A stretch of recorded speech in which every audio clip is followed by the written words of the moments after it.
Speaking of heavyweight division in general, it's got a bit spicy recently between Anthony Joshua and Carl Froch. Yeah, I've seen.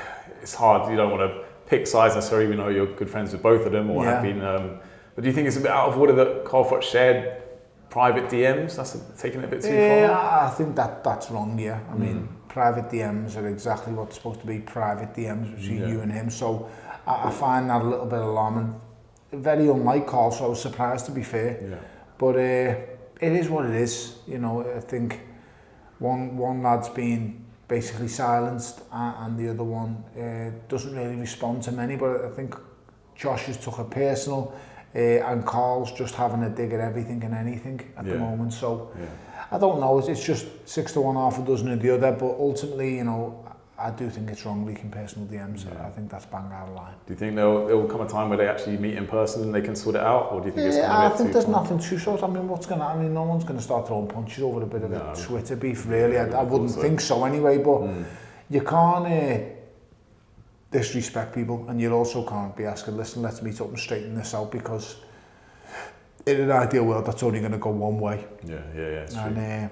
And no one wants to see that, to be fair. They're both legends of British boxing. Carl Froch is an absolute legend of British boxing. He is an Hall of Famer. And I know personally, Josh rates him massively as a fighter. Has got all the respect in the world for him as a fighter. Just doesn't like the things he's saying about him. And to be fair, it's not really the full truth that he's saying about him. It's a little bit wrong. And I say, when you're leaking personal DMs, anyone can be seen to be looking bad.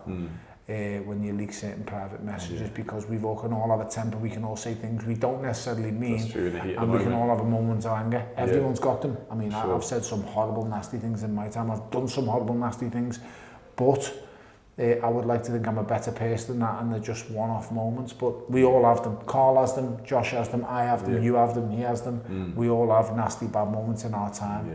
It's just about how often do we let them moments get the better of us? Hopefully they can. All right, sadly there is some slightly more negative news in boxing as well. Ryan Garcia expelled by the WBC after using racial slurs and Islamophobic language on social media. Where's his head at the moment? Is he just all over the place? A combination of... I have no idea where his head's at. What I will say is I mean, I haven't seen the comments, I haven't heard. I've been told about them, and people have read the comments to me, racist, Islamophobic, all kinds of stuff. I don't know where the boy's head's at. I feel for him and he needs help. Yes, I mean, his family have come out and almost disowned him with the statements, saying he wasn't raised this way. He's apologised now, but it's easy to apologise after. Yeah, I mean, of course you're going to apologise after, but I don't know where the boy's head's at. I don't know what kind of drugs or medication he's on, but the kid needs help seriously. I fear for him, because America's a country where he's such a popular figure and he's a big face and name. Huge, and for someone like him going out on the street, you can't be calling people